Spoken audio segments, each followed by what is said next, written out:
Hey everybody, welcome. Hey everybody, welcome to Saucys Sorta podcast. Today we have very special guest on, Jesse of DaysnDaze and Escape from the Zoo. What is up, Jesse? Not a whole lot. How's it going? It's going well, man. You're episode number 4 on this experiment. Super pumped to have you on. Yeah, are you sort of excited to be on here? A little bit. I'm super excited. Yeah, I've kind of just been stuck at home, like writing and recording and stuff, and I haven't really spoken to anyone aside from my family and my wife in a while. So it's nice to socialize a bit. Appreciate it, man. Likewise, a little bit. So I have a couple questions from listeners, a couple comments that I want to get to before I forget, because I will forget. Mhm. So Shane Barbetta of Louisville, Kentucky, back in 2015, I guess he did your guys' Reddit or whatever. And if you do remember him, he apologizes for being a drunk piece of shit. That's what Shane Barbetta says. Right on. No, I'm sure I was being a drunk piece of shit at the same time. So I dig it. I feel it. So moving on, Moose Lord. That's funny. Moose Lord 69. She wants to know the most awkward show that you have been a part of. Essentially, I'm paraphrasing, but we've played a show to no one before. I guess it wasn't really awkward. It's kind of like no one came to the show, and there was only one person at the venue running the door, and they left also. So it was literally just us in the venue playing to not a single soul. That was pretty terrible. Awkward though. We played in a middle school gymnasium on the res out in Arizona one time for a bunch of little kids, which was awesome. I mean, it was super cool and they all dug it and stuff, but it was like objectively kind of awkward because we were like in the middle of the like basketball court and they were all on the bleachers and there was no amps or anything. And it was like in the middle of the day at like noon. So that was pretty, I mean, you were used to playing in like dark, dingy clubs where everyone's, drunk and not in middle school. So that was pretty awkward. Fun though, but awkward. hell yeah, dude, that would be neat. That would be neat, no doubt. Yeah, they were So stoked. no, go ahead. I'm sorry. They were excited about it. It was cool. That would be cool as fuck for sure, for sure. So I'm just looking here. I understand that you're embracing sobriety. I'm trying. Yeah. I'm just wondering how's that working out for you? I mean, me personally, I have a hard time kind of justifying in my head the point of sobriety. Like I understand like it's good to be healthy and things like that, but it's just like it's tough for me to justify it. Like, you know what I mean? I totally get what you mean. And it was hard for me to justify it for a really long time too. And then it became very easy for me to justify it because I wasn't getting anything done and I was acting like an idiot all the time. And I'm just better and my life is better and the lives of those around me are better when I'm not intoxicated. So that's a pretty justifiable reason for me. Yeah. So basically it kind of started to dictate your life and like. Oh yeah, entirely. I mean, if you don't have a problem with it and you can drink socially or whatever, fucking go for it. Because I think it was John Mulaney that said it's like pouring smiles on your brain, which it fucking totally is. And if I could drink and do it responsibly, I 100% would because I love it, but it just doesn't meld with me. Absolutely, man. I can dig it. So getting into the music.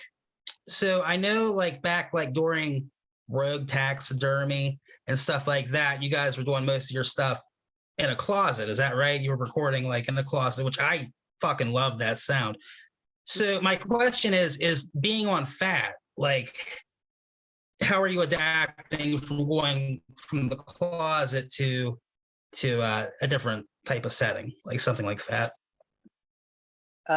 I mean, we've only done the one record with them, Show Me the Blueprints, and that was really not a huge difference. It didn't feel like, because they bought us out to LA, and at first we were really overwhelmed because we weren't on our own time in a familiar environment. We were in a studio, but the studio is just like a practice space that they had rented out at Uncle Studios, I believe it was, and it was just really. I mean, they were so inviting and patient with us, but it didn't feel any different really. It felt like we were just at home still. Like everyone was like drinking beers on the porch and like smoking cigarettes, and Megan was passed out on the couch while we were recording, like in the corner. So they made that transition really easy for us.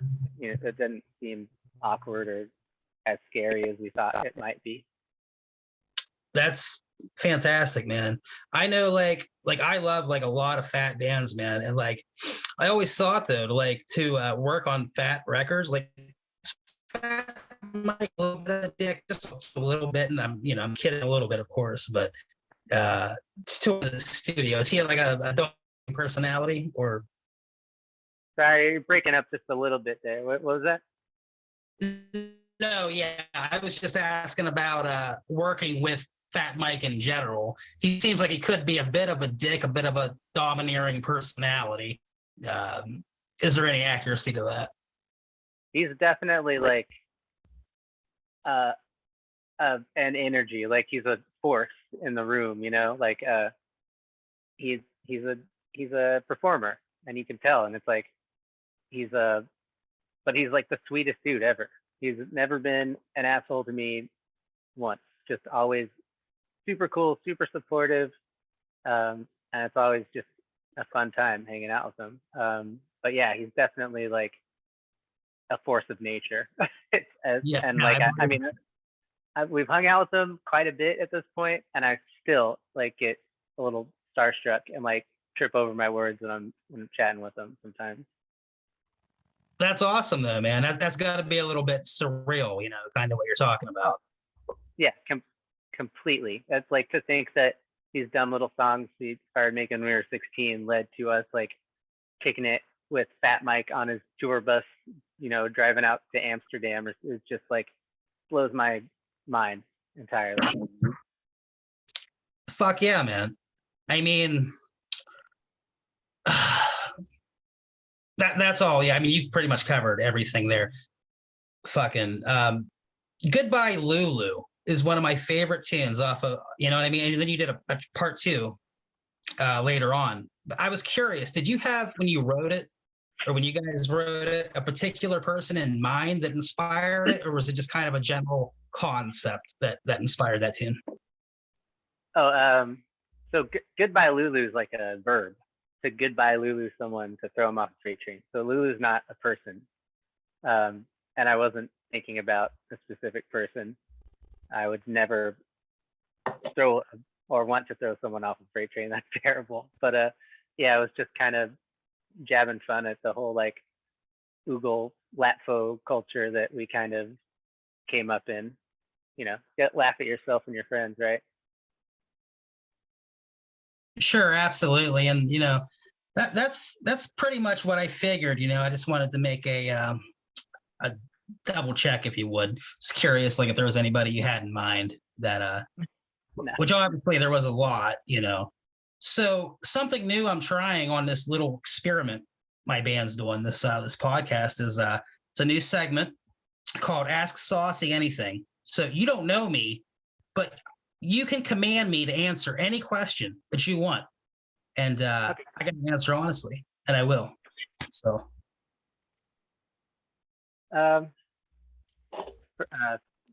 favorite video game of all time? Super Mario 3, super easy Super Mario 3, question nice. there. Super Mario 3 for the old. Yeah, that's a good one. Classic. Yeah. Oh, by the way, did you get to see our cover of Misanthropic? Might be on the Classifieds. We covered it. It's a tight ass cover. If you haven't got to check it out, dude, you should. It's Send me the good. link right after this, because I would absolutely love to check it out. I'm not sure if I have or not. I've seen a few covers. I like mean, service. it's not that good, but it's not that bad either. It's somewhere in the middle ground there. So Right on. Yeah. anyhow, what's new on the docket for Escape from the Zoo and Days and Days? Like what's coming up? I'm just trying to get some new albums done.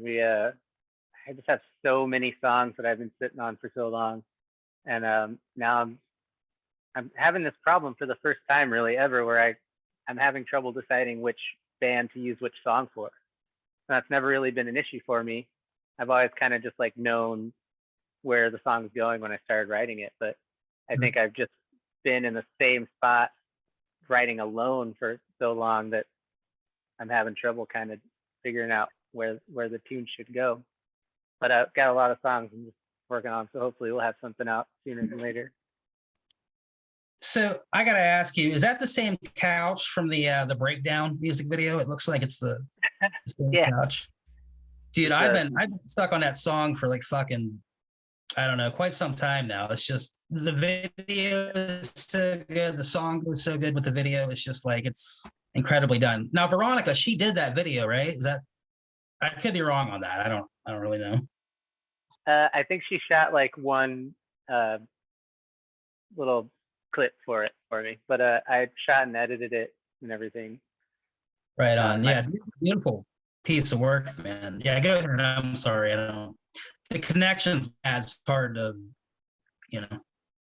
Oh, you're all good. I really appreciate you listening to that. I kind of didn't really think anyone would ever hear it. I just put it out on our YouTube channel that is not very populated, and it was just something that I felt like doing for fun. So thanks.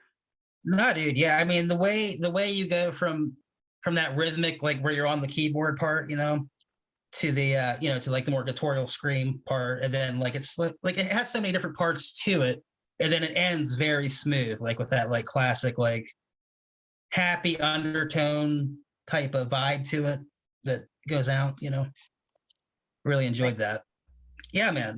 No, not a problem for sure. So I gotta check and see how much time I got because I'm poor and I can't afford. They give us like, I think it's like 30 minutes for like $10 a month. You know, I don't know. We start on Zoom. Yeah, Zoom's terrible. I wouldn't recommend it to anybody out there.